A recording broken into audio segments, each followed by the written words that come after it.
But what he found inside the department printer changed everything. Before we deep dive into this interesting story, subscribe to our channel, and tell us where are you watching from. Share in the comments below. Malik Carter had barely finished his first week at Hartwell University, but the air around him already felt heavier than it should. The campus was pristine, its stone buildings wrapped in ivy, the lawns manicured like a private golf club. But Malik could feel it, the kind of quiet that wasn't peace but pressure, a silence that studied you before deciding what you were worth. He walked into room 3 of the Math and Sciences building, 5 minutes early, wearing a gray hoodie with the sleeves tugged nervously over his palms. His backpack, new but modest, thumped against his chair as he sat, flipping open his worn spiral notebook. Other students filtered in with Patagonia vests and Apple laptops, laughing softly in groups that didn't pause to notice him. At exactly 9 a.m., Professor Langston Hale stepped in. Mid-60s, pressed slacks, white shirt tucked tight. His silver hair was combed with military precision. He didn't greet the class, just turned to the chalkboard and scrawled across it, Calculus 2021, real-time problem solving. As Professor Hale worked through the syllabus and expectations, he paced like someone used to being obeyed. Then, as if to test the class, he turned suddenly and chalked a complex problem on the board. No context, just numbers, symbols, and intensity. "Who wants to solve this?" he asked, tossing the chalk on the tray with a clack. Silence. Then, from the third row, "I can try." Heads turned. It was Malik. Professor Hale arched an eyebrow. "Name, Malik Carter." The professor gave a tight nod, then stepped aside. Malik stood, approached the board, and studied the equation. It wasn't standard, definitely an upper-level problem, but something about it made sense to him. He adjusted his grip on the chalk, took a breath and began solving.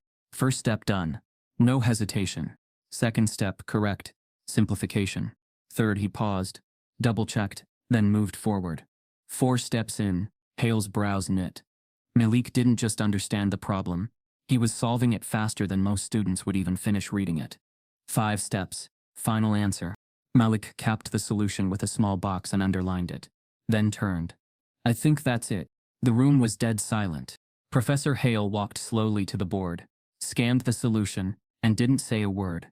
Instead, he picked up the chalk and wrote the same problem again, only this time solved it a different way, arriving at the same answer, but through a more traditional, lengthier route. "Interesting," he murmured. "Unconventional path. Not wrong, just non-standard." He said the last word like it tasted sour. A few students exchanged looks. Malik didn't move.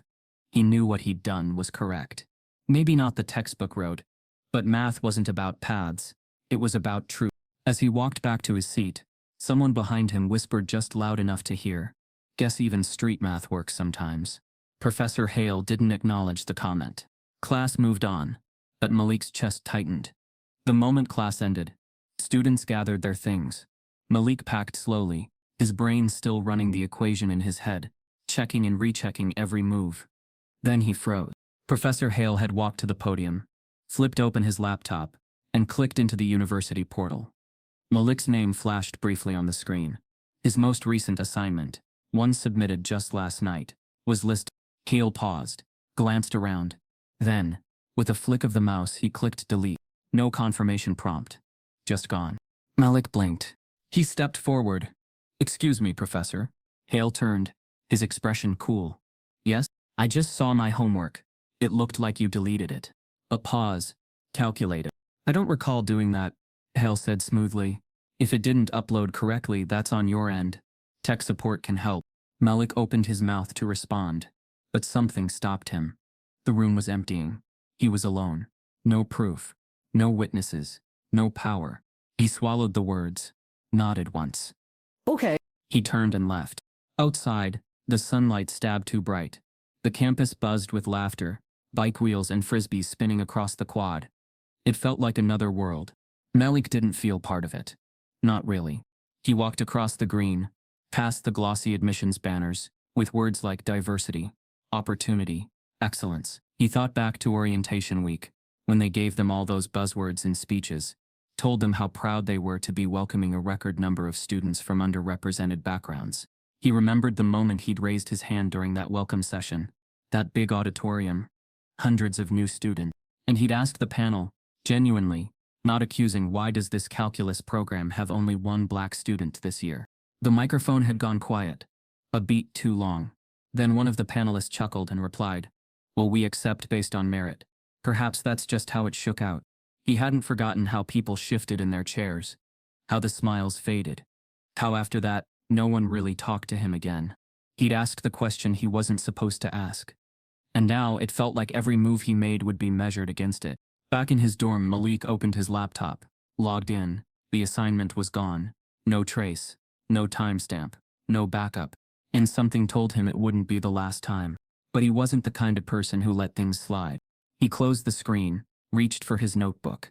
If they were going to question him, doubt him, sabotage him, then he would give them something they couldn't erase, something undeniable. What he didn't know was how far they were willing to go to make sure that never happened. That night, inside his dorm's printer queue, Malik finds a job labeled Overwide Grade Report at Boediet. And the name on the file is his own. Malik Carter stared at the name on the printer screen. Overwide Grade Report at Boediet. His heart thudded loud in the quiet dorm room, a tight knot pulled in his chest. He hadn't printed anything. Nobody should have had access to his student ID credentials, but there it was. His name, his file. He hovered for a second, then clicked cancel just to stop the job from going through. His mind raced. What would have printed? Who sent it? Was it a threat, a mistake, or a message? Whatever it was, it confirmed what he was beginning to suspect. He was being watched. The next morning, the campus felt colder. Even as the Georgia sun spilled gold across Hartwell's brick pathways, Malik walked in shadows.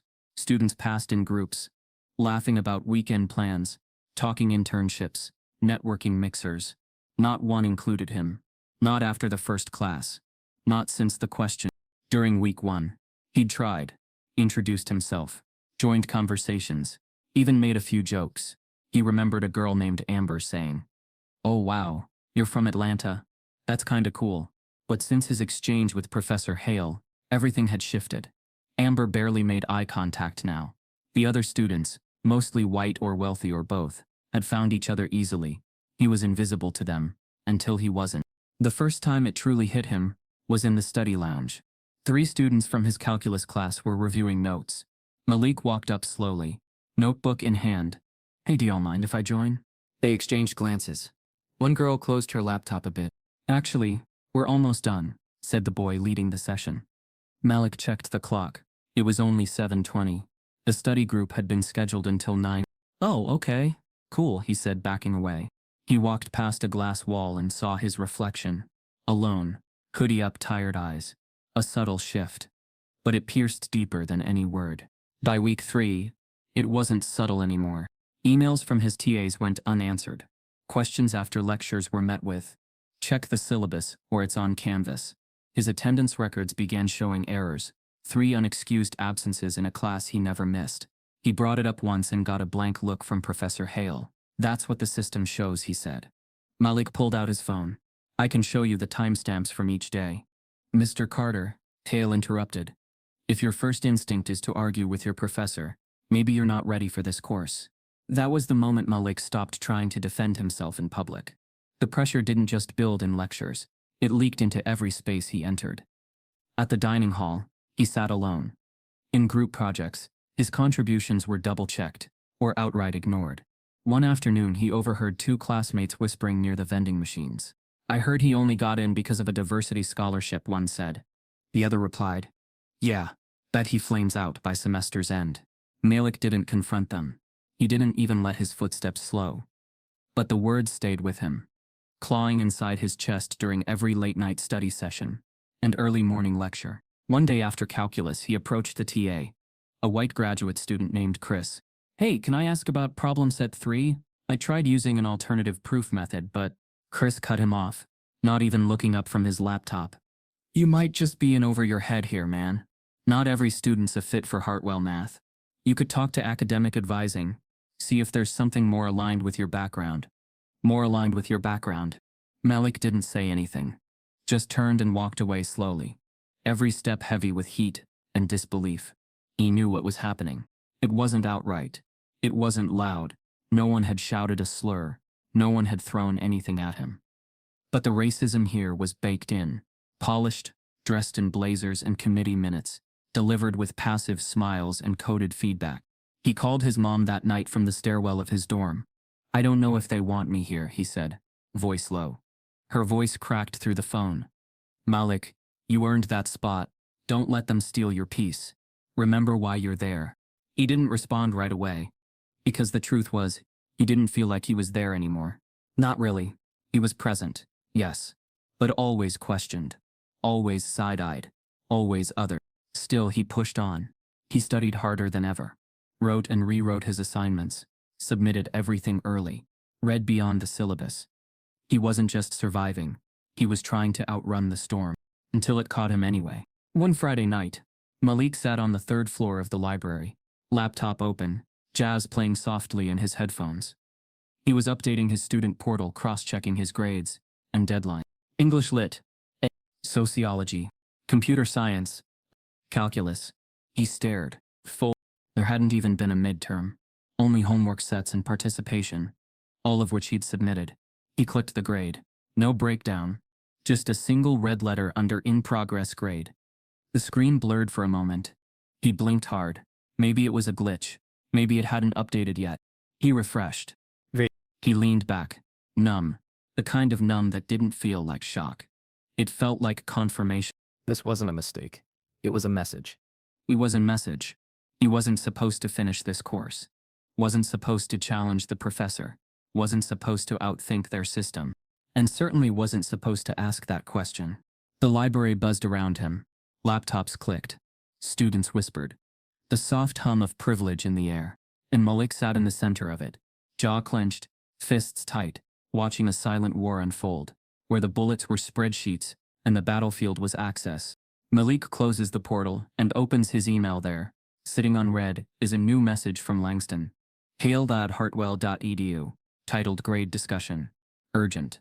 Malik Carter stared at the subject line in his inbox. Grade Discussion. Urgent. From Langston Hale. Hartwell. He didn't open it right away. His hands hovered over the trackpad as if the message might bite. He'd already seen the F, already felt the invisible walls closing around him. The email could be anything. A formality, a warning, or another carefully coded slap in the face. Either way, it confirmed one thing. Professor Hale wanted him on edge. And it was working. He finally clicked it open. Malik, given your recent performance and multiple attendance issues, I've adjusted your in-progress grade accordingly. Please note, you are currently at risk of failing calculus. Should you wish to continue, you may attempt to improve your standing via the upcoming midterm. However, do consider whether this program is the right fit. Professor L. Hale. No room for questions. No offer to meet. No acknowledgement of the real work he'd done. Malik closed the email and sat still for a long time.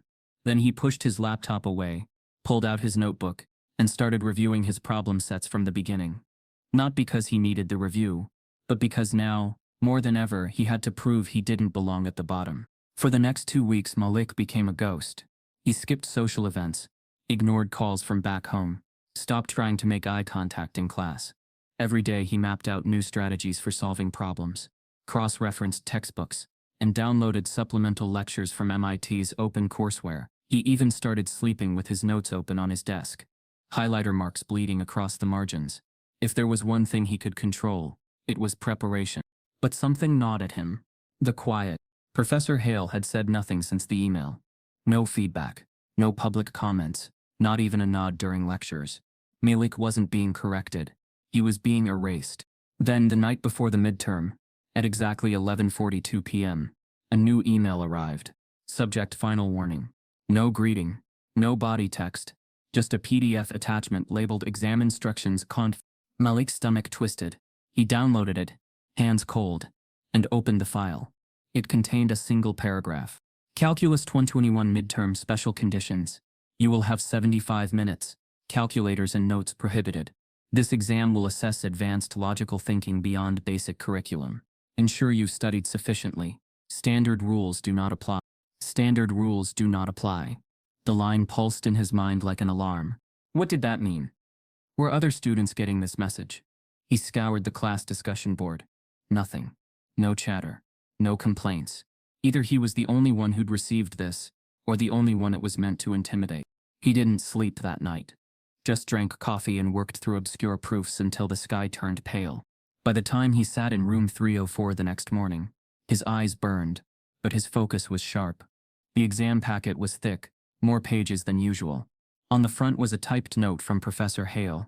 This version of the midterm has been customized. Malik flipped to the first question. His breath hitched. It wasn't just hard, it was off course. The problem referenced a calculus method he'd only seen once in a graduate-level research journal.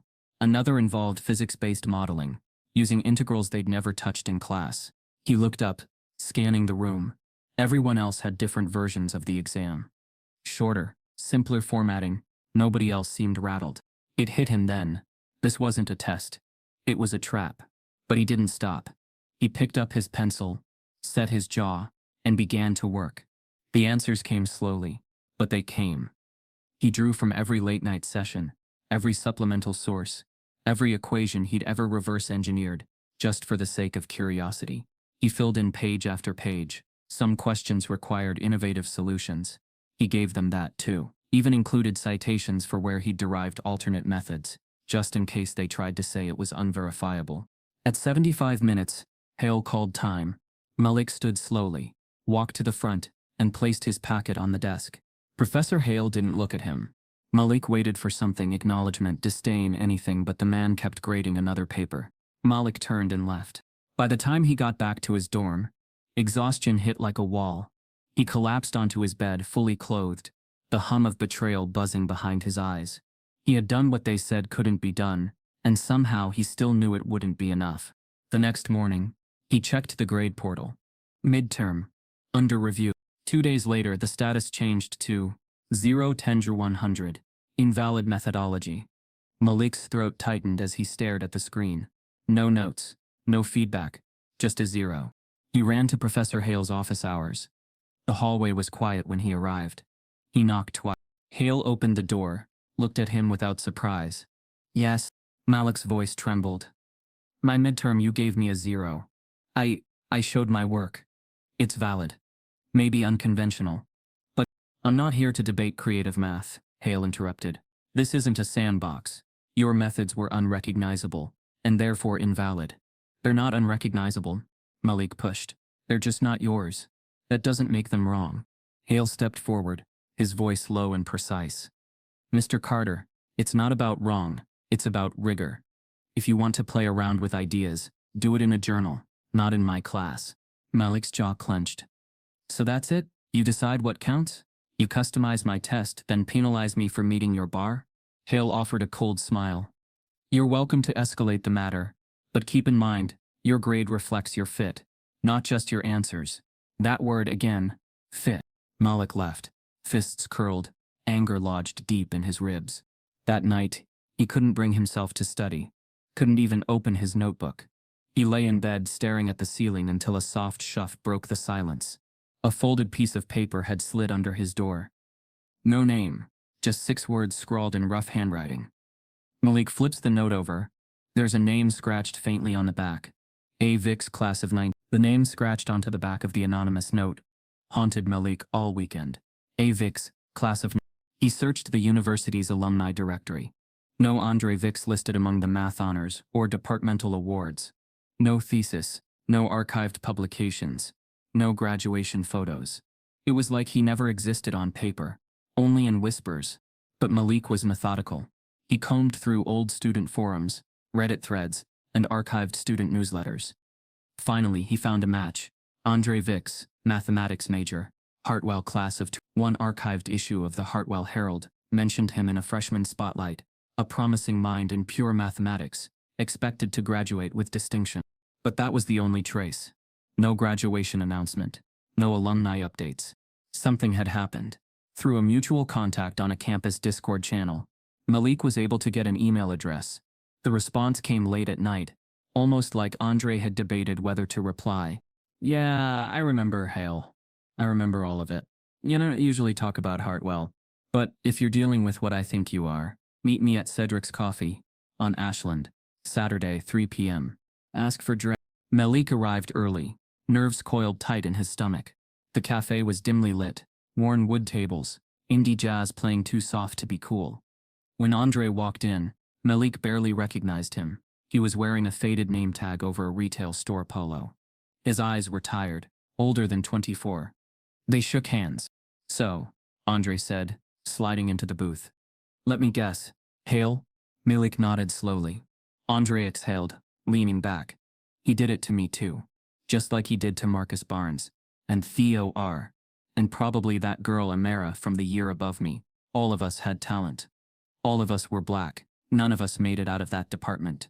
Malik felt a slow chill crawl across his back. "But why? I mean, you were on track to graduate with honors, right?" Andre looked away. "I was. Until he reclassified 2 of my projects as academic misconduct. Claimed I was using AI-generated solutions. Back in 2018, before that was even a real concern."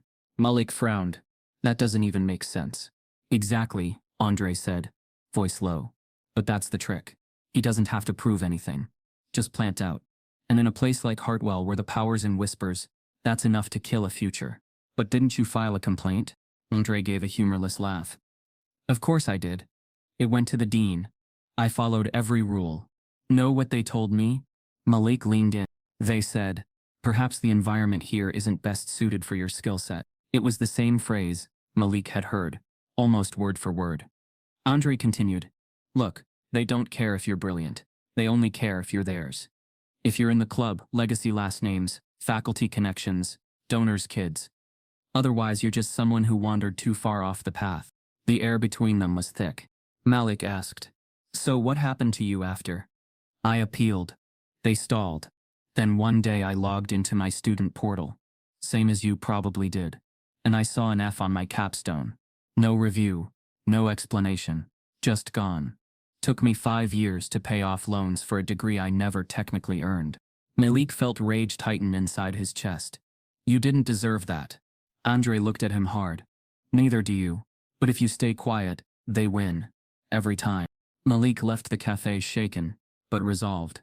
The system wasn't broken. It was functioning exactly as it was designed.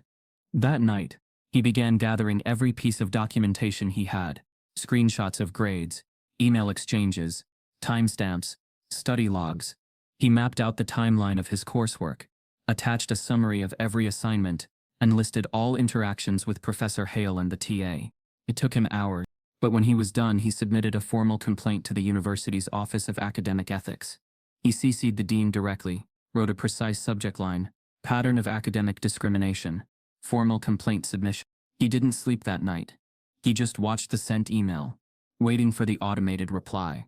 It came 5 minutes later. "Thank you for your submission. You will receive a case number within 2-3 business days." Malik exhaled. For the first time in weeks, he felt a flicker of power. Not safety, but action. 3 days passed. No case number. He checked the spam folder. Nothing. He visited the ethics office in person. They asked for his student ID, looked up his name and frowned. "There's no submission on record," the staffer said. "Maybe it didn't go through?" Malik's voice was calm. Too calm. "I have the confirmation email." She hesitated. "Would you mind forwarding it again?" He did. That afternoon, a new email arrived. "Dear Mr. Carter, unfortunately there appears to have been a technical error with your complaint submission. Please resubmit the documentation. Note, due to processing timelines, new submissions may not be reviewed until next semester." Malik stared at the screen. His hand trembled slightly as he reached for his notebook. They were trying to wait him out. Bury it. Make him start over. Just long enough for the semester to end. Just long enough for the silence to win. But he wasn't going to be another ghost in their system.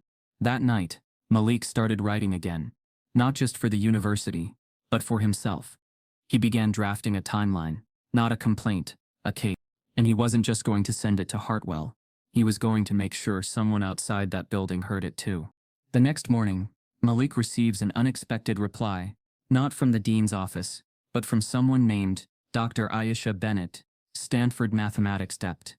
The subject line: "Ryer Method, who are you?" Malik sat alone under the flickering lights of the campus library's lower level, the faint hum of fluorescent bulbs buzzing like static in his ears. The cold concrete floor below felt grounding, as if anchoring him through what had become a quiet war fought not with fists or protests, but with numbers, silence, and shame. It had been a week since he'd submitted the complaint that vanished into a bureaucratic void, a week since the ghost of Andre Vicks warned him that brilliance alone would never be enough. He could feel it now, how the system bent subtly, silently, to crush anyone who tried to beat it without permission. But Malik didn't just want to survive anymore. He wanted to build something they couldn't deny. So he dug in deeper. He began staying up until 3 and 4 a.m., poring over differential equations, exploring nonlinear systems, and translating concepts from advanced physics into abstract calculus. He wasn't just solving homework anymore. He was creating. Each equation was a rebellion, each theory a refusal to bow. The idea had sparked in him weeks ago. What if second-order differentials could be simplified using inverse mapping rather than chained integration? No one had ever taught him that. He hadn't read it in Hale's syllabus. It came to him from intuition, from trying to make order out of the chaos they'd dropped him into. After 4 days, Malik discovered something extraordinary. A method to simplify complex second-order differential equations, transforming multi-step chains into compressed solvable models. It wasn't perfect, but it was fast, elegant, and unlike anything he'd seen in Hartwell's textbooks. He called it the Carter technique, half in defiance, half in hope. He documented everything, multiple examples, visualizations, margin notes, even recorded himself explaining it on video, just to prove the idea was his. Then came the Monday lecture. Professor Hale strolled into room 304, with his usual air of thinly veiled contempt. The lesson for the day: solving boundary value problems, using traditional matrix approaches. Malik watched as the board filled with step-by-step procedures, dense and mechanical. Near the end of class, Hale posed a challenge. "This equation," he said, turning to the board, "is beyond the scope of today's lecture, but for those of you willing to try, it's on the next assignment." He stepped back. "Anyone want to attempt it now?" Silent. Then Malik raised his hand. Not high, not arrogant, just steady. Professor Hale's lip twitched. "Mr. Carter, I think I have a shorter method," Malik said. "It might look unconventional, but it's valid." The room shifted. Whispers stirred. Hale folded his arms. "Be my guest." Malik walked to the board. Hands steady, chalk in hand. He began writing. Not the standard steps, but a compressed approach, rooted in symmetry and spatial modeling. He drew it out clearly, slowly, every transformation transparent. When he boxed the answer at the end, the room fell into a strange hush. One student in the back actually leaned forward. Professor Hale stared at the board, his face unreadable. Then he chuckled. "Ah," he said, voice sharp. "Street math." A ripple of laughter passed through a few students. Malik froze. "Excuse me? You've invented your own style," Hale said, gesturing loosely. "Looks clever on the surface. But mathematics isn't graffiti. It's not a canvas for flair. It's about consistency, reliability, not improvisation." "I didn't improvise," Malik said, his voice low. "It's provable and unverifiable," Hale replied. "We're here to study mathematics, not interpretive dance." The tone cut deeper than the words. The students were watching, some smirking, some expressionless, but no one defending him. Malik's throat burned. He wanted to shout, to argue, to break something, but he knew where that would lead. So he erased his work in silence, and sat back down, as if nothing had happened. But something had. Something irreversible. Because 2 days later, during a peer review session, a student named Grayson Wells, son of a major Hartwell donor, presented an exciting approach to solving differential equations. He'd posted it in a shared Google folder for the class. Malik clicked it. There it was. His method. Almost word for word. No credit. No mention. Just repackaged in a cleaner PDF with a Harvard logo watermark, and the heading, "Efficiency in Solving Boundary Constraints." Malik couldn't breathe for a second. He approached Grayson after class. "Where'd you get that method?" Grayson blinked, then smiled slightly. "Online forum, saw something similar, and built on it." "Why?" "I created that last week. You saw it in class. You laughed." Grayson shrugged. "If it's online, it's fair game, right?" It wasn't. But Malik knew better than to argue logic with people who'd already decided the rules were flexible. The final blow came later that week. Professor Hale held a mini-seminar, invited a few selected students to present creative approaches. Grayson was one of them. As he projected his PDF onto the classroom screen, Hale stood beside him, nodding slightly. This, Hale said to the group, is the kind of thinking that earns respect in this department. Not shortcuts, not performances, but grounded innovation. The whole time, Malik sat 3 rows back, hands clenching his notebook, heart pounding in his ears. Nobody knew. Or worse, everybody knew and didn't care. He had built something brilliant, and they had stolen it. Not just the work, but the right to be seen as the one who made it. Later that night, Malik stared at the original chalkboard video he'd recorded in his dorm. Proof. Time-stamped. His voice walking through each step with clarity and intention. He could release it. He could start a storm. But something told him it wasn't time yet. Not until the story was too big to bury. Because this wasn't just about math anymore. It was about truth. The next morning, Malik receives an official class announcement. Grayson Wells' method will be included as a case study in next semester's curriculum. The email announcement echoed in Malik's mind long after he closed his laptop. Grayson Wells' method will be included as a case study in next semester's curriculum. Not a method. His method. Stolen. Rebranded. Sanitized. And now institutionalized. Credited to the right kind of name. The right kind of face. It felt like someone had reached into his chest and erased him, then replaced the empty space with a lie. He didn't go to class that day. Instead, he walked aimlessly around the edges of campus. Past the donor-named buildings. Past the honor plaques engraved with names that didn't look like his. The chill in the autumn air bit at his skin, but the numbness inside ran deeper. He knew if he broke down now, the story would be easy to spin. Ungrateful, unstable, too emotional for academia. So he went quiet, calculating, strategic. If they wanted silence, he would give them observation. That night, Malik opened his laptop and began building a folder. He titled it, Pattern of Tampering, Evidence. Inside, he started collecting every piece of data that didn't add up. Screenshots of assignment receipts that had disappeared from his portal, submission times that contradicted late penalties, graded quizzes that no longer matched what he'd turned in. With each file, the story sharpened. He pulled up his attendance records. 3 unexcused absences.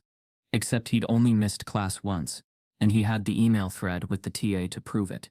The other 2 had been marked after he'd participated in class discussions. He even had time-stamped notes in his own handwriting. This wasn't coincidence. It was curation. They were quietly building a case around him, erasing evidence of success, planting traces of instability. He printed everything, labeled it, and annotated each entry like a forensic analyst. Because that's what he'd become, a witness at the scene of his own academic sabotage. A week later, armed with the file, Malik walked into the glass-paneled office of academic affairs. He had booked an appointment with Dean Eleanor Wexley, a tall, composed woman, whose expression seemed engineered for meetings like these, soft but unreadable. She welcomed him politely, listened as he presented the folder. Her eyes moved over the document slowly, her red pen tapping softly against the desk. When he finished, there was a long pause. Then she spoke, carefully. Malik, I can see you've put a lot of effort into compiling this. He nodded. Because it's not paranoia. It's happening. She gave a small, practiced smile. Yes, well, you've certainly raised some important observations. But I also want to make sure you're okay. He frowned. Excuse me? Well, she continued, this is a lot of pressure. First-generation college students often carry a unique kind of weight. There's a cultural adjustment, academic intensity. It's not uncommon to feel alienated. I'm not overwhelmed, Malik said flatly. I'm being targeted. Dean Wexley tilted her head. Or you are interpreting challenges through a lens of hostility. And that concerns me. We've had students in your position before. They push too hard, isolate. They spiral. Spiral. That word landed like a slap. Malik's hands tightened. With respect, I didn't come here for therapy. I came with proof. Yes, she nodded. And sometimes when students feel persecuted, even unintentionally, the best solution is time away. A voluntary leave, perhaps. To recalibrate. Reflect. Leave? He repeated. Because I submitted evidence? To manage your stress, she said gently. Take care of your mental health. You've described paranoia, harassment, difficulty trusting faculty. I described what happened, Malik snapped. Her voice didn't change. If you don't feel safe here, maybe Hartwell isn't the right environment at this time. He left the office with the folder still in his hands, But something had shifted. They weren't just denying him justice. They were building a narrative. He could already feel it spreading. Quiet glances in the hallways. Shorter replies to emails. A professor in another course suddenly questioning his tone in an assignment. Submission. Subtle. Untraceable shifts. The story was being rewritten. Not by facts but by implications. Whispers began to follow him. He caught phrases as he passed by dorm rooms, or heard them during awkward silences in group projects. He's intense. He's kind of on edge lately, right? I heard he yelled at Hale. Didn't he threaten to file something? One by one, the students around him withdrew, not violently, but deliberately. Study groups skipped over him. Project partners reassigned themselves. His dorm RA began checking in more often, offering to chat or asking if he was sleeping okay. It was suffocating. And all of it calculated. Then came the moment that confirmed everything. Late one evening, Malik was printing lecture notes in the mathematics department's shared lab. The printer jammed, as usual. He reached down to fix it when he noticed a small stack already sitting in the tray. Not his print job. The title read, Academic Monitoring Report. Carter, Malik. His breath caught in his chest. He grabbed the paper and flipped through the pages. The content was devastating. Status, probation candidate. Declining participation. Repeated faculty conflicts. Observed signs of emotional instability.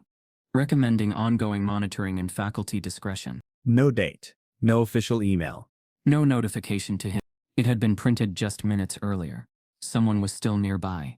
He folded the sheet, slid it into his backpack, and walked out calmly, eyes burning, mind spinning. Back in his dorm, under the dim desk lamp, Malik read it again and again. The words weren't feedback, they were a verdict, and he hadn't even been told he was on trial. It was never about whether he was right. It was about removing him before anyone realized he was.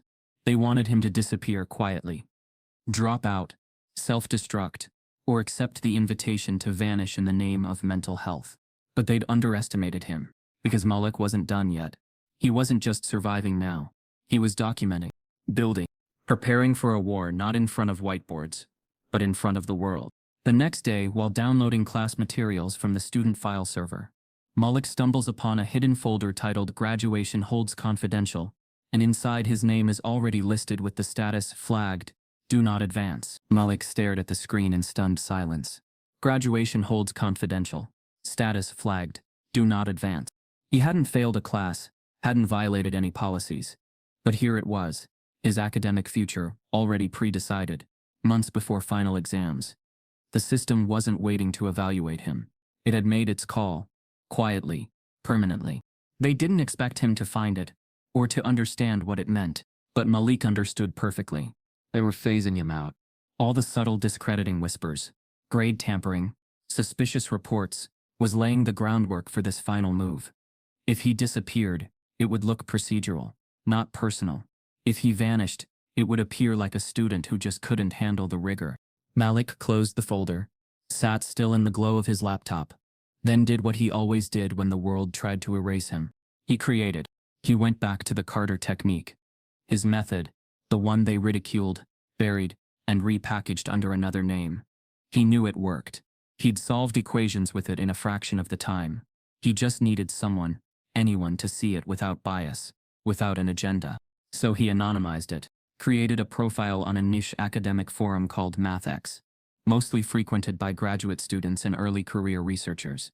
He uploaded a clean version of the Carter technique with examples, simulations, and citations. No names, no affiliations, just the method. He titled the post, Alternative Compression of Second-Order Differential Systems Using Inverse Mapping Symmetry. Then he waited. At first, nothing. 12 hours. A few reads. No comments. Then someone bookmarked it. Then another. A reply popped up. This is oddly elegant. Who published this? More replies followed. Is there a paper I can cite? This bypasses 3 pages of traditional modeling. Where did this come from? Malik watched in disbelief as the post gained traction. Quietly, steadily. By the end of the week, the thread had over 80 replies. Mathematicians from different parts of the country were dissecting the method, praising its simplicity, and asking for contact information. That's when the message came. A direct email through the forum, tagged Dr. Aisha Bennett, renowned tenured professor from Stanford. known for her groundbreaking work in applied mathematics and her fierce advocacy for underrepresented students in STEM. This method is remarkable. Who are you? And why aren't you publishing this? Malik stared at the message for nearly an hour. He debated telling her his real name. What if she knew Hale? What if this was a trap? But something in her message didn't read like bait. It read like recognition. He responded carefully, told her his name, that he was an undergrad, that he'd tried to present the method in class, but had been ridiculed, that another student had taken it and received credit for it, that he had proved. He attached the original recordings. Within 24 hours, Dr. Bennett replied, "This is unacceptable. You own this method. Your work deserves to be seen, with your name attached. I want to invite you to present it at the National Undergraduate Math Symposium next month. I'll sponsor your entry, but only if you agree to one thing." Malik scrolled down. No pseudonyms, no silence. You walk in with your name, your voice, and your math. The air felt thick around him. It was the first time someone had said it out loud, that his name belonged beside his idea. He didn't respond right away. He sat with it. The implications, the risk. If he presented publicly, there was no going back. Hartwell would see. Professor Hale would see. The department would see. The whispers would grow into formal resistance. But for the first time since arriving on campus, Malik felt something rising that he hadn't allowed himself to feel in weeks. Belief, not in the system, but in himself. He responded the next morning. "I accept. My name is Malik Carter, and I'm ready." He closed the laptop and exhaled deeply. Not because the weight was gone, but because he finally knew how to carry it. And for once, he wasn't doing it alone. Later that night, as he reread the email chain with Dr. Bennett, he noticed something strange. A new email, not from her. From an anonymous address, no subject line. Inside a single sentence, "Be careful who you trust. Not everyone outside Hartwell is free from it." Minutes later, Dr. Bennett calls him directly, her voice urgent. "Malik, I need to warn you. Someone tried to discredit your post. They said your method was AI generated. But I know it's not. Are you sure you're safe?" The call from Dr. Bennett came late, and Malik could hear the tension in her voice before she even spoke the words. "Malik," she said tightly, "you need to know someone just contacted the MathX moderators, claiming your submission was AI generated. They're trying to discredit your authorship." Malik sat up in bed, his pulse suddenly alive with dread. "What?" he said. "That's not possible. I wrote it by hand first. I have videos proof timestamp." "I know," she said. "I've seen your process. But this isn't about the truth. It's about planting doubt." He knew the tactic. He'd seen it before. From the moment Hale had called his work street math, to the passive-aggressive phrasing in faculty emails. It didn't matter how careful he was, how much evidence he kept. One well-placed rumor was enough to start a fire. Dr. Bennett was already one step ahead. "I've vouched for you," she said. "The forum isn't taking action for now, but this was too coordinated to be random. You need to prepare. This isn't gonna stay online." She was right. The next morning, Hartwell's campus buzzed like someone had pulled a fire alarm. A blog post had appeared on an anonymous student-run site, known for gossip and leaks. The title screamed from the top of the page. "Hartwell freshman fakes math breakthrough using AI." The article was riddled with speculation, half-truths, and unnamed sources. It accused Malik of uploading pre-written code, hinted he had used ChatGPT or Wolfram to auto-generate research, and quoted an anonymous faculty member who called it a case study in academic overreach. No name was listed for the author. No sources verified, but Malik knew who was behind it. By noon, the post had spread. Students passed it around in group chats. Screenshots circled Reddit. Even faculty members forwarded it with vague captions like "concerning if true." Malik walked across campus and could feel the stares, the tightening of conversations when he approached. He wasn't a person anymore. He was a headline. By 3 p.m. his email pinged with a formal notice. To Malik Carter. Subject: academic integrity concern. Immediate action required. Dear Mr. Carter, based on recent claims submitted by faculty and community members, the university is opening an inquiry into your recent research. Pending review, you are hereby suspended from Calculus 21 and barred from further public presentations of related work. Office of Academic Affairs. Malik read the email 3 times. The room was spinning. Suspended.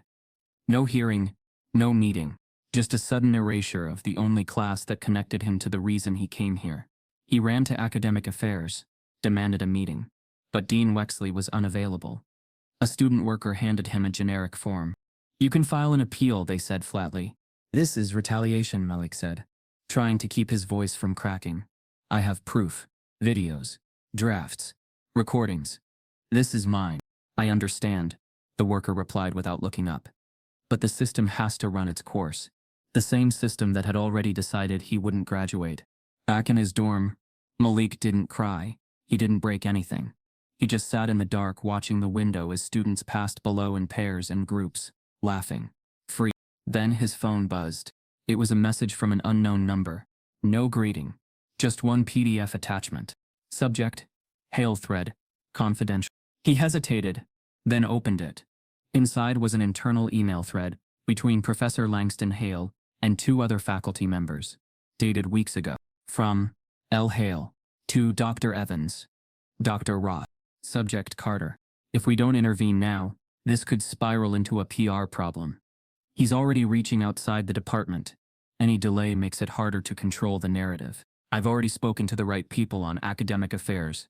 I'm pushing for a temporary hold until we can establish questionable sourcing. It doesn't have to be proven, just suggested. Langston. The rest of the thread confirmed it. They had coordinated the entire thing. The AI accusation, the anonymous blog post, the suspension. They weren't reacting to chaos. They were orchestrating it. Malik felt something shift inside him. Not rage, not even pain, but a dangerous calm. They had crossed a line. They didn't just want to discredit him. They wanted to destroy him. Quietly, institutionally, permanently. He called Dr. Bennett. She picked up on the first ring. "I have the proof," he said. "Proof of what?" "That this isn't about integrity. Or math. This is about erasing me." She was silent for a beat. Then, "Send me everything." "I'm not just sending it," Malik said. "I'm going public." Dr. Bennett's voice dropped. "You do that," she said slowly, "and there's no going back." "I know," Malik said. He'd spent weeks trying to play within the system, believing that enough truth, enough precision, enough restraint might be enough to save him. But now he understood. This wasn't a misunderstanding. It was a strategy. And he was done playing polite. As he begins compiling his public statement, Malik gets a call from the university's PR office. They want to discuss his upcoming appearance at the math symposium. Even though they were never told he'd be attending, Malik stood in front of Gate 47 at the airport, his backpack resting against his leg, thumb circling the edge of his boarding pass over and over. He'd barely slept. The past 48 hours had been a blur. Being suspended, uncovering the email thread, and now somehow preparing to present his math method on a national stage. He was still technically banned from using it in class, still flagged by Hartwell's system, still under investigation. And yet, thanks to Dr. Aisha Bennett, he was now en route to Chicago to speak in front of the National Undergraduate Math Symposium. And he wasn't going under an alias. For the first time, his name, Malik Carter, was on the official speaker list. The irony was vicious. The same institution that had tried to erase him would now watch his name rise in lights, just not on their stage. As the plane lifted off, Malik stared out the window at the shrinking landscape, heart pounding in sync with the engines. For a moment, he allowed himself to breathe. Not relax, but breathe. Chicago greeted him with biting wind and the buzz of ambition. The hotel lobby was filled with name badges, excited chatter, and students clutching research posters. Malik moved quietly through it all, feeling both out of place and exactly where he needed to be. Dr. Bennett met him that evening for a final run-through. They sat across from each other in the conference prep room, surrounded by quiet tension and flickering projector screens. "You ready?" she asked, eyeing him over her glasses. "Does it matter?" Malik asked. She smiled. "Not really, they're not ready for you anyway." The next morning, he woke up before dawn. His palms were damp, his throat dry. He revised his slides 3 times. Then again, then deleted one, then re-added it. He wasn't afraid of math. He was afraid of being misinterpreted. Again. By 10:45 a.m., the room was packed. Not just students, professors, from MIT, from Stanford, from ETH Zurich, a director from the National Science Foundation, and a handful of CEOs from startups in AI and data modeling. Dr. Bennett introduced him briefly. Then he stepped onto the stage. No podium. Just a wireless mic, his slides and the weight of the last 3 months pressing against his spine. He started with what no one expected. My name is Malik Carter. I'm an undergraduate student at Hartwell University. Before I explain this method, I want to be honest. It wasn't discovered in a lab or a seminar. It was discovered in silence, in isolation, in rooms where I was ignored, in classrooms where my ideas were taken and renamed. The room shifted, but that silence taught me something. Math is about structure. Yes, but it's also about seeing what others don't. Not because it hasn't been taught, but because it hasn't been heard. Then he walked them through it. The Carter technique. Second-order differential equations reimagined through symmetry. Traditional problems solved in half the time. Real-world applications in fluid dynamics and signal processing. He used examples, showed diagrams, applied the method to a real-world AI pattern system. And all the while, he did something his professors never allowed him to do. He claimed it. The audience leaned in.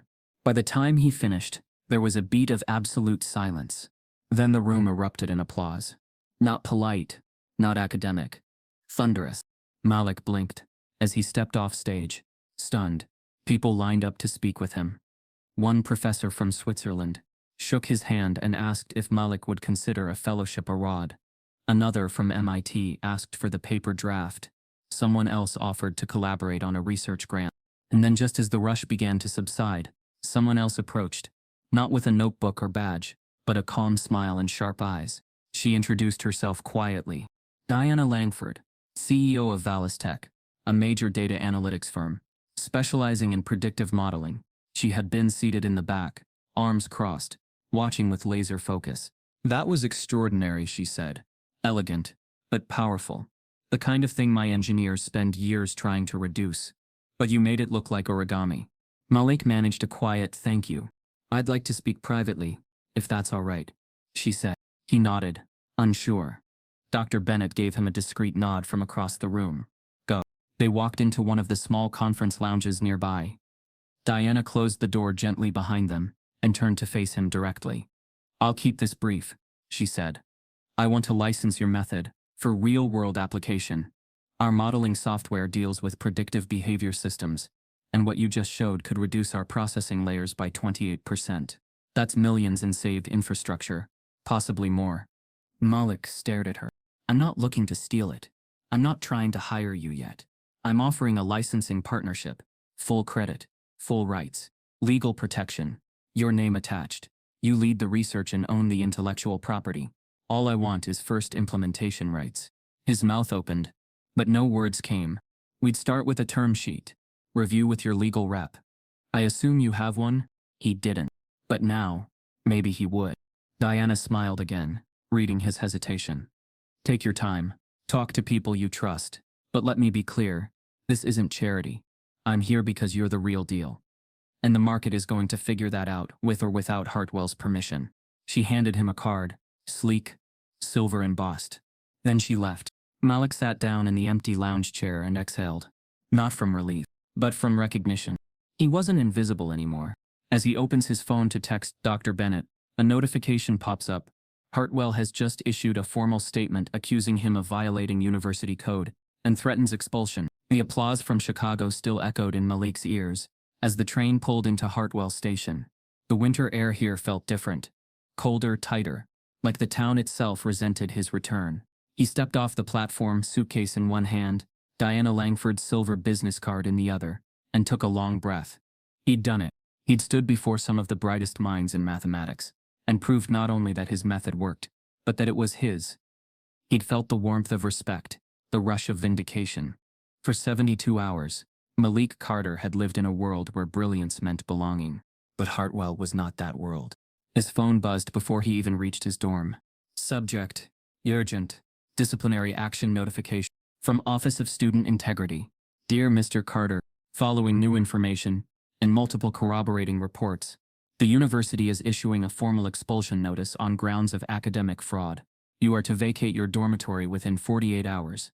Access to university systems will be revoked immediately. Appeal is available within 10 days pending review. He stopped walking. The suitcase dropped to the pavement with a soft thud. Expulsion. Just like that. No meeting, no phone call, no hearing.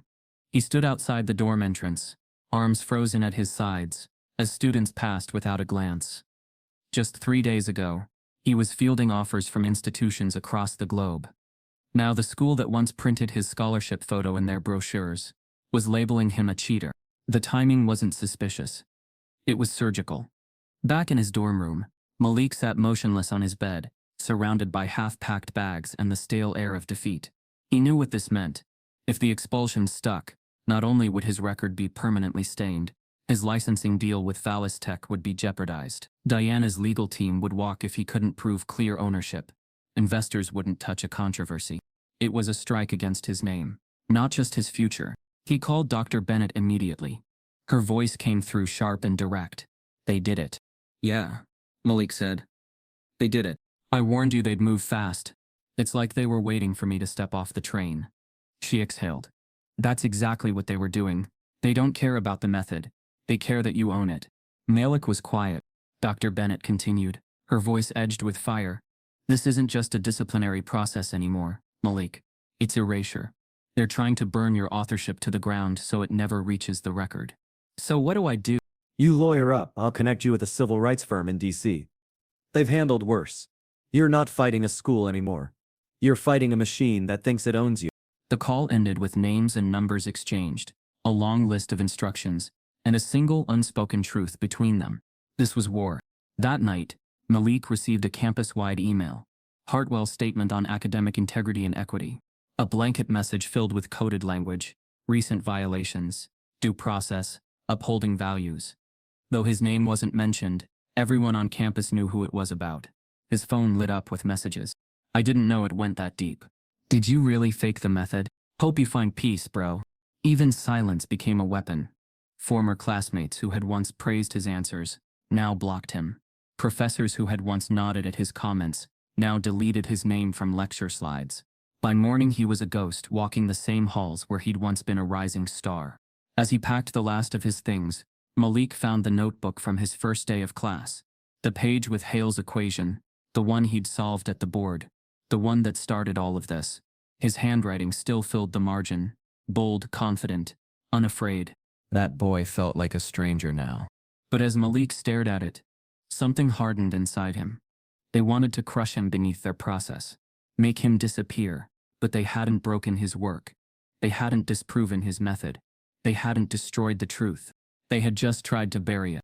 And now, they'd given him the one thing every buried story needs to rise. A reason to fight. He zipped his suitcase, slung his backpack over his shoulder, and walked out of Hartwell's stone dormitories for what might be the last time. Outside, he paused at the statue in the quad. A towering bronze figure of the university's founder, holding a book to the sky. The inscription read, "Truth is the light of progress." Malik almost laughed. He pulled out his phone and dialed. When the line picked up, his voice was calm. Steady. Clear. "My name is Malik Carter," he said, "and I want to file a lawsuit against Hartwell University for academic retaliation, defamation, and racial discrimination." The law firm accepts his case, but the lead attorney warns, "Be ready. They'll try to make you look like the villain before this goes public." The courtroom wasn't a lecture hall, but Malik felt the same chill when he stepped in. Tight suits instead of sweaters, stern eyes instead of curious ones. But the weight pressing on his chest was familiar. He was no longer a student here. He was a plaintiff, and his future depended on how clearly he could explain what the university refused to admit. By the time the trial began, the story had already gone national. Major outlets ran the headline. Brilliant black student expelled after creating new math method. Now he's suing the university. Social media exploded with commentary, hashtags, and split-screen news debates. Civil rights lawyers, educators, and former students weighed in. Some called it a landmark case. Others accused him of overplaying the race card. But no one could deny this. Malik Carter had turned Hartwell's silence into a national conversation. Inside the courtroom, Malik sat beside his attorney, Elena Rivas, a sharp, no-nonsense civil rights lawyer from DC. Her team had spent weeks gathering testimony, filing discovery motions, and building a timeline of everything Hartwell tried to bury. Across from them sat Hartwell's legal team, a wall of polished men and women in navy suits. The university's spokesperson wore a quiet smirk. Professor Hale was absent on day one, but Malik knew he wouldn't be able to hide forever. Opening arguments came fast and cold. Hartwell's defense was predictable. Malik had violated academic standards. His method was questionable, his behavior combative, and the disciplinary process had been handled with integrity. But when Elena stood up, her voice cut through the courtroom with the sharpness of truth. What this case is about, she said, is not academic dishonesty, but institutional dishonesty.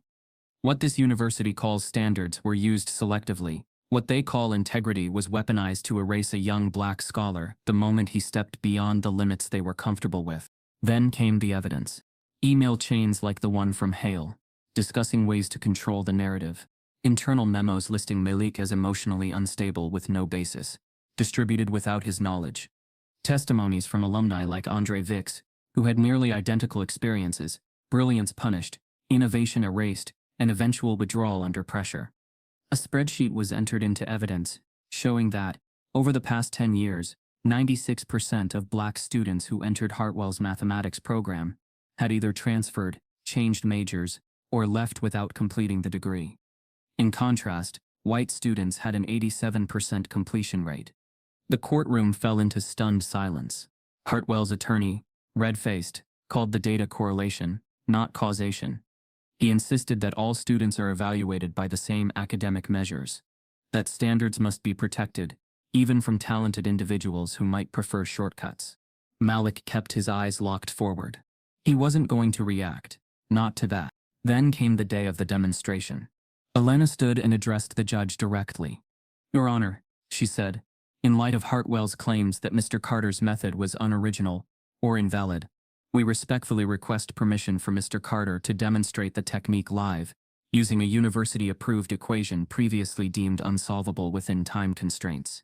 There was a murmur from the defense bench. The judge raised an eyebrow. "Are you prepared to do that, Mr. Carter?" Malik nodded once. "Yes, Your Honor." A whiteboard was rolled into the courtroom. An equation, verified by an external mathematics committee, was written on it. Complex, messy, dense with layered variables. Malik stepped forward. No slides, no calculator, no fanfare. Just him, the chalk, and the truth.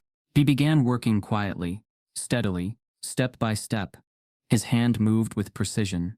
Every transformation of the equation peeled away its complexity, revealing the elegance of the Carter technique. What would have taken 15 minutes using traditional methods, he solved in under 4. He boxed the answer and stepped back. The room was silent. Then came a voice from the back, a professor from NYU serving as an expert witness. "That's correct." Hartwell's lead attorney shifted in his seat. The judge nodded slowly. "Thank you, Mr. Carter." Later that afternoon, Hartwell tried to challenge the demonstration, claimed it was rehearsed, claimed that true academic review was the only valid arena. But the damage had been done. What they called fraud, he had proven as function. What they framed as defiance, he showed as discipline. By the end of the week, more testimonies rolled in. Former students. One former TA, who anonymously submitted an affidavit, detailing how grades were adjusted downward when students became difficult. And then, something unexpected. An internal whistleblower. A junior faculty member in the math department submitted confidential documents showing that multiple complaints of discrimination had been filed against Professor Hale over the past decade, and quietly dismissed. One of the documents had handwritten notes in the margins from a senior administrator. "We can't afford a race scandal. Handle this internally." When this document was entered into evidence, the entire tone of the trial shifted. No longer was it a question of Malik's behavior. Now it was a question of Hartwell's entire structure. In closing arguments, Elena didn't focus on the method, or even the misconduct. She focused on the culture. "The most dangerous racism," she said, "is not loud. It's not a slur or a noose. It's the quiet erasure of someone's future behind closed doors. The kind of racism that lets you smile while you ruin a name. The kind that wears a suit, holds a PhD and says, 'He didn't fit.'" The courtroom held its breath. The judge returned the next morning. He didn't rule on damages yet. That would come later. But he made one thing clear. In light of the presented evidence, this court is ordering an immediate independent investigation into Hartwell University's Department of Mathematics for a pattern of systemic racial discrimination, grading manipulation, and abuse of process. Hartwell's defense team didn't even flinch. They knew it was coming. Malik sat in the gallery, hands clasped, pulse steady. For once, the system had been forced to acknowledge itself. But this wasn't the end. It was only the crack. As reporters swarm the courthouse, Malik receives a message from an unknown number. It's a screenshot of Professor Hale's resignation letter, and a second page showing a severance deal that includes a full pension and a non-disclosure clause. Malik Carter had expected the courthouse to be the climax. The moment the gavel dropped and the judge ordered an independent investigation, it felt for the first time as though the tide had turned. The courtroom had acknowledged what Hartwell had denied for months. The truth was out. But what followed wasn't a celebration. It was something colder, quieter, like the sudden hush before a storm. He sat on the courthouse steps that evening, still in the tailored jacket Elena had insisted he wear for the trial, his phone buzzing non-stop. Messages from classmates, emails from reporters, mentions across social media platforms he hadn't checked in months. The world now knew his name, and the battle that came with it. But in Malik's hand was something more telling than all the coverage combined. A forwarded screenshot from an anonymous number. It was Professor Hale's resignation letter, and below it, a second page, a severance agreement. Malik stared at it, his thumb frozen over the screen. The terms were unmistakable. Hale would retire quietly, effective immediately, with full pension benefits, health coverage, and a non-disclosure clause. In short, he was being escorted out of the building, with golden gloves. They weren't punishing him. They were protecting him. Malik forwarded the message to Elena without a word. She called within the minute. Her voice was sharp but unsurprised. "They're insulating themselves," she said. "He's a liability now. But they're not throwing him under the bus. They're setting him on a private train and pretending he disappeared." Malik didn't respond. He didn't need to. He knew what she meant. But what came next he hadn't fully imagined. Within days of the judge's ruling, the court-appointed investigators began combing through the university's archives.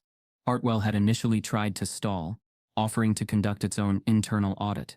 But the judge rejected the move, citing a clear conflict of interest. This time the walls weren't guarded by tenured hands. The audit team, a mix of education policy analysts, civil rights lawyers, and independent academic reviewers, requested everything: faculty emails, tenure review notes, hiring committee evaluations, past complaint records. What they found wasn't just negligence, it was architecture. A system deliberately designed to keep certain people out and erase those who made it in. The pattern went back years, decades even. Malik was just the loudest one they couldn't silence. The documents revealed an informal collective within Hartwell's mathematics department, a core group of senior faculty members, nearly all white, all tenured, who coordinated departmental culture under the guise of preserving standards. Internally, they were known as the core. Officially, the term didn't exist, but in email threads, budget memos, and meeting notes, it appeared frequently. The core reviewed the candidate file. The core recommends withholding publication. The core believes this proposal introduces unnecessary complexity to the department's cohesion. The phrase sounded harmless, but behind it was a system of quiet exclusion. Black and brown applicants, women, and scholars from non-traditional academic paths were routinely blocked. One by one, their applications were stamped with vague rejections: not a good fit, concerns about long-term alignment, uncertain research trajectory, all with no evidence. Internal notes accompanying applications were more telling. Seems strong on social critique but lacks mathematical rigor. Presents confidently, borderline aggressive. Shows potential, but may be better suited for a less elite institution. The most damning file involved Dr. Amira Black, a black woman with multiple publications in top-tier journals, who had applied for a tenure-track role 3 years prior. Her file had been internally marked with a handwritten note: 2DAA, adjacent. We don't need a political hire. She never heard back, not even a rejection letter. And then came the suppressed student complaints. Over a dozen formal reports had been submitted across 10 years, most from students of color, some anonymous, some signed, describing racially biased grading, unequal treatment, humiliating public dismissals. But none were ever escalated beyond the department. In many cases, the documents were marked: no further action recommended. Student advised to reconsider program fit. Fit. That word again. Malik had heard it the day he challenged his grade, the day he stood at the board and solved a problem too fast. The day he asked why he was the only black student in the room. It wasn't about whether you could do the work. It was about whether you made them uncomfortable while doing it. One junior faculty member, Dr. Monique Lyles, chose to come forward publicly. In a written affidavit, she detailed how she had been warned on her first week teaching to avoid aligning too closely with disruptive identities. She was told in passing that some people around here don't respond well to change. Her course on mathematics and social justice was quietly denied department funding. The following semester, her peer reviews dropped by 2 full points. No explanation.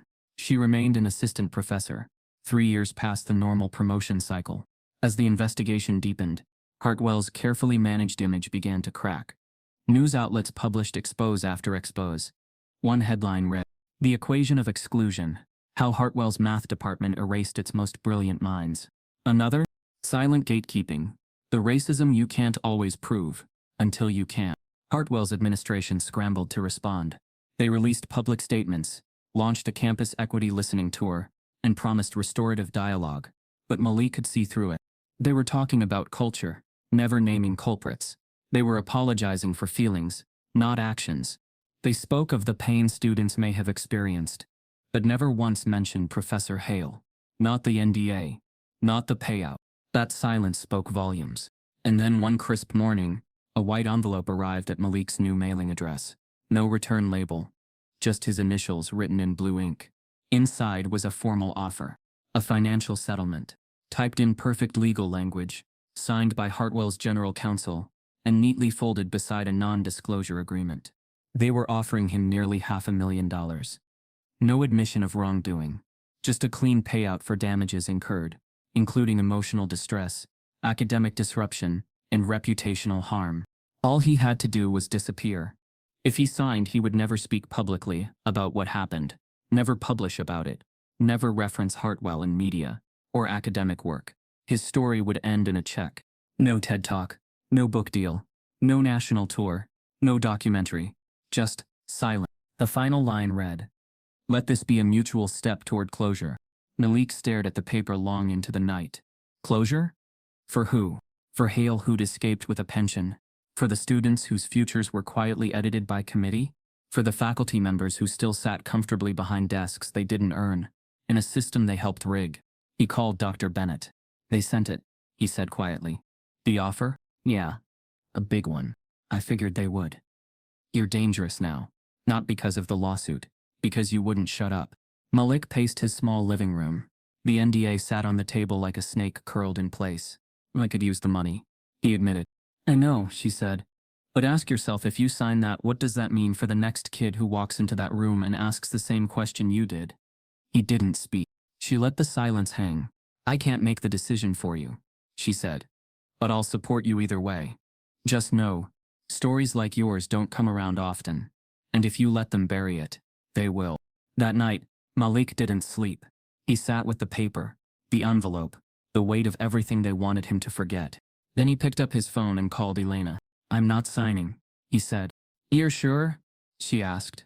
"I'm done being their footnote." There was a long pause. Then Elena replied, "Good. Because we just got word. They filed a motion to seal all investigation records. They want everything hidden under internal confidentiality.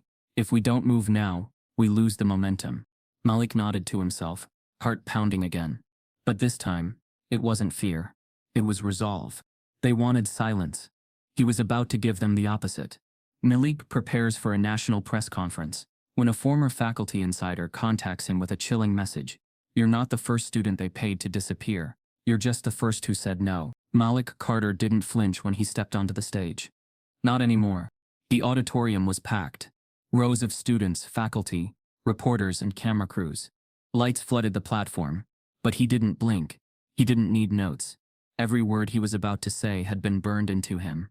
Over months of gaslighting, humiliation, and buried brilliance.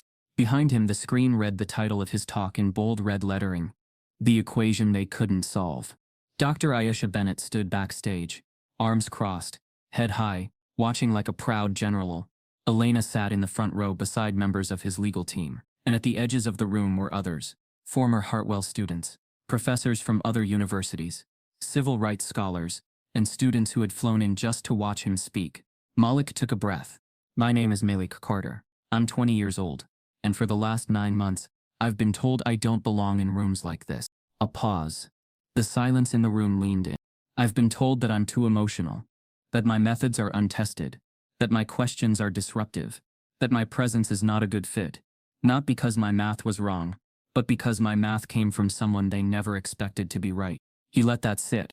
And when I created a new way to solve second-order differential equations, something that could save companies millions, change how we teach modeling, and revolutionize time-based analytics, they called it AI-generated. They called it street math. They failed me. They erased my name. They offered me a settlement to stay quiet. Now the silence was heavy, almost trembling. I'm not staying quiet. He walked the audience through the Carter technique, step by step, not just the equations, but the moments. He spoke about his first lecture, the board, the homework that was deleted. He told them about the printer, the probation label, the file named Override Grade Report, BTF, the stolen method, the blog post, the suspension, the expulsion, and then the resignation. But this isn't just about me, he said, his voice steady now, rising. It's about every student who asked the wrong question in the right room. Every black scholar who was told you're too intense. Every voice that was softened for tenure. Every brilliant mind turned inward, just to survive. He didn't cry. He didn't shout. He claimed, for years Hartwell and institutions like it have been solving for comfort, not truth. For appearance, not justice. They measure potential with legacy. They calculate worth with familiarity. And when you challenge the formula, they try to delete the variable. A few scattered claps started, but Malik held up his hand gently. He wasn't finished. They tried to make me disappear, and if I had taken their money, maybe I would have. But I remembered something my mom told me when I got into Hartwell. She said, "Baby, they're not gonna like you, but they're gonna have to see you." He stepped back from the mic. I want you to see me now. The lights dimmed as the room exploded with applause. Not polite clapping. A roar. Students stood, faculty cried, and on every live stream, every social feed, the talk spread like a spark catching dry ground. By morning, it had gone viral. The equation they couldn't solve trended in 6 countries. Tens of thousands of students from universities across the US staged walkouts in solidarity. Faculty at Ivy League schools publicly called for transparency in hiring and grading practices. Hartwell's inbox collapsed under pressure. Students demanded independent oversight. Former faculty broke NDAs to share their stories. And perhaps most importantly, Malik's method, the Carter technique, was reviewed by a panel of global mathematics scholars and added to several advanced textbooks as a recommended alternative to traditional differential modeling systems. His name, printed on paper in ink, no administrator could erase. It should have been a victory. But then, one more twist. Late one evening, a document appeared online, leaked to a popular education watchdog blog. It was Langston Hale's resignation email. At first, the message seemed predictable, polite, strategic. After careful reflection, I have chosen to retire from my position at Hartwell. I believe it is time for fresh perspectives, new voices, and continued growth for the department. But attached to the email was a second file. One meant only for internal faculty distribution. This one wasn't polished.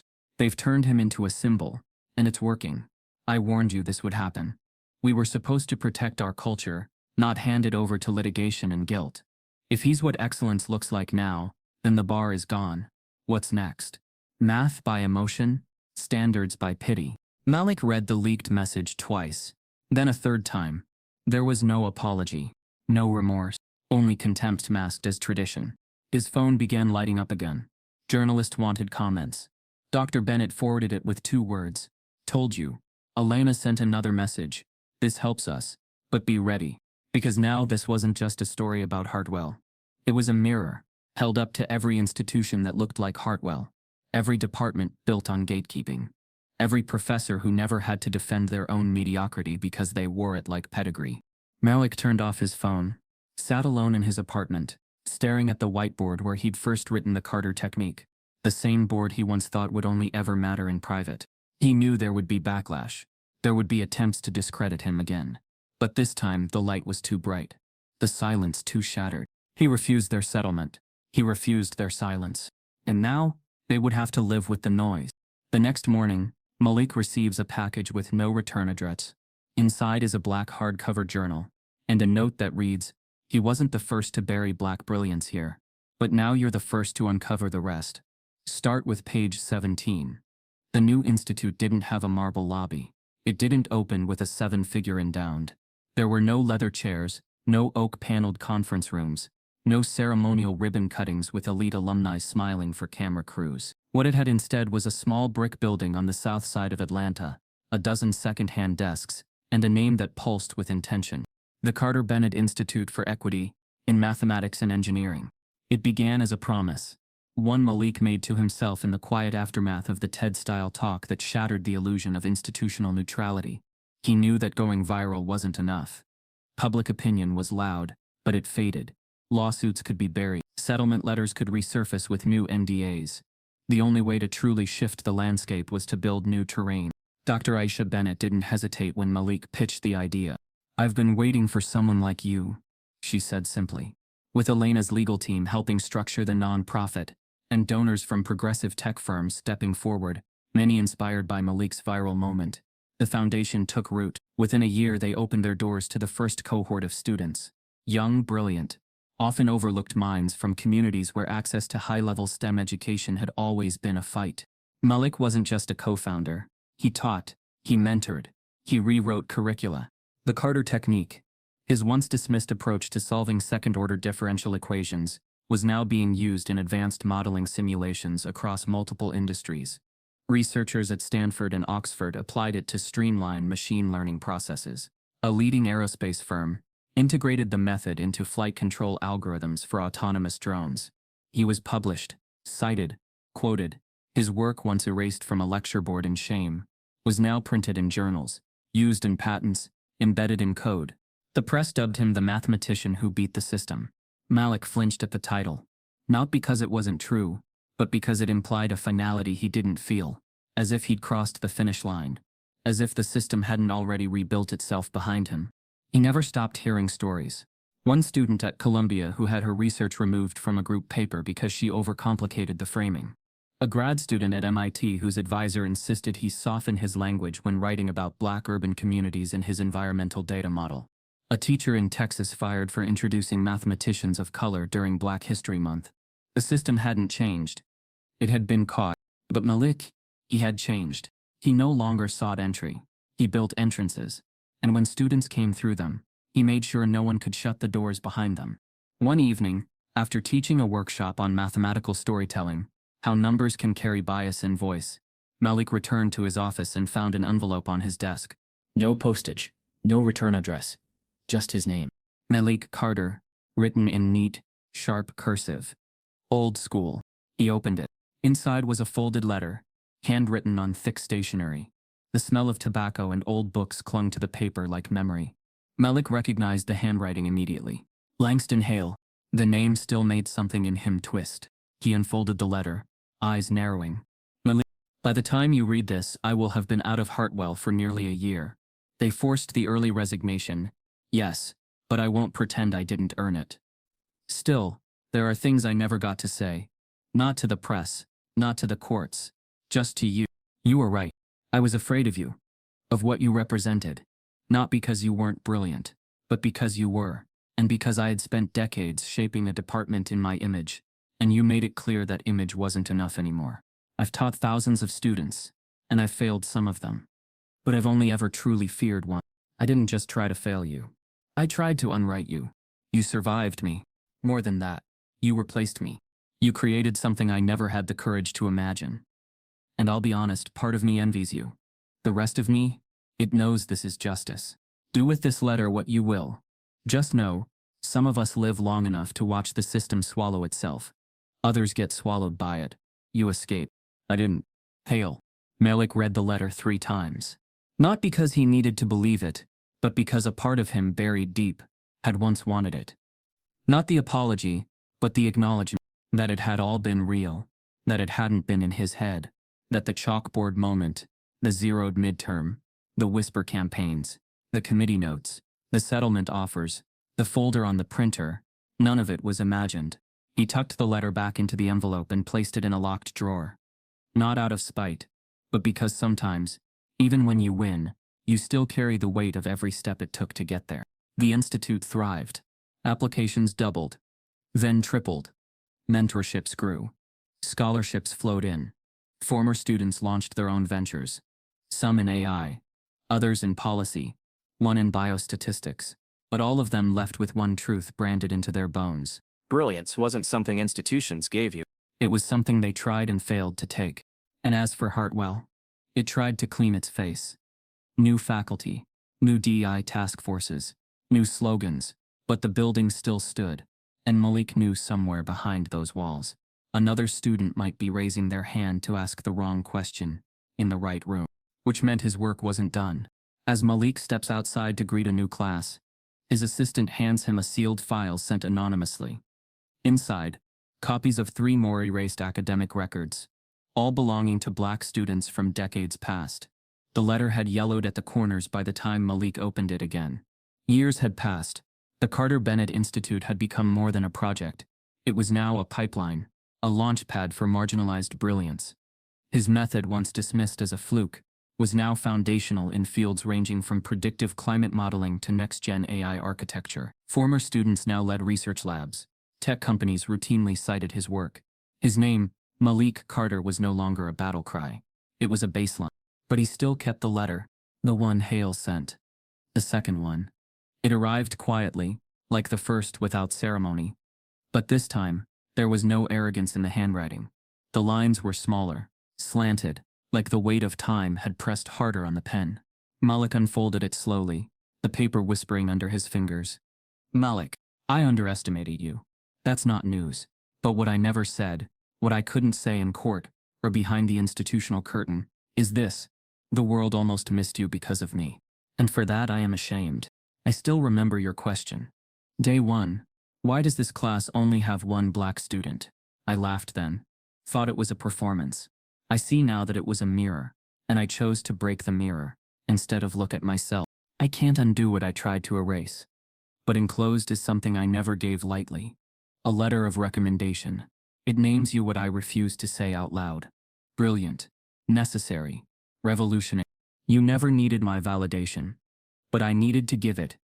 If only to prove to myself I had one decent act left in me. I hope the system you're building buries the one I helped protect. This is not forgiveness. Just clarity. L. Hale. Malik read it once. Then again, he didn't cry. Didn't reply. He slid the letter back into its envelope and placed it inside the same drawer as the first one. The drawer was full now. Files of evidence, handwritten notes, clipped articles, a quiet archive of war. And yet, it was a different kind of drawer now. Not one of rage or proof, but of memory. The campus he walked now didn't bear Hartwell's colors. The halls didn't echo with subtle exclusion. This was his ground now. It was the first day of the fall term.